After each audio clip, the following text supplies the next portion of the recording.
Weh. Oh, padu ni merah. Bos, ni Honda apa bos? Ini Honda apa? Aku tak tahulah. Takkan bos tak tahu?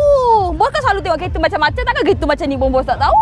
Sebab aku pun tak tahu. Sebab dia ada mata.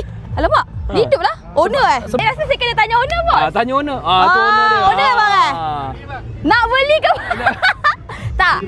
Saya ada satu soalan bang. Saya nak tanya, kenapa dia punya steering belah kiri? Sebab ni Europe punya market. Dia bukan Jepun punya market. Kalau Jepun punya market, kat Malaysia ada lagi belah kanan lah. Belah kanan kalau Europe belah kiri kan? Belah kiri, betul. Tapi saya nak tanya, ini Honda kereta apa ni? Ini Honda Accord Aerodeck. Aerodeck lama Ni ada nama dia. Oh ni Honda Accord Aerodeck. Macam mana boleh sesak sampai sini ni? Macam mana dia sesak kat sini bang? Berapa lama bang simpan kereta ni? Saya dah 14-15 tahun. Pegang kereta ni? Oh, 14-15 tahun. kita je yang baru hidup. Kan? Ni first time saya nampak kereta macam ni bang. Oh lain macam lah. Atas dia ada ni lagi lah.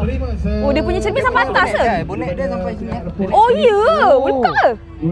Nice Kita lah. tengok bos bonet dia bos. Sebab Honda dia punya unik dia punya bonet-bonet. Tengok. Kita tengok Oh iyalah. Saya ingat cermin sunroof bos. Oh lama. Macam 14 tahun simpan. Sayangnya. Sayangnya. Okey. Next.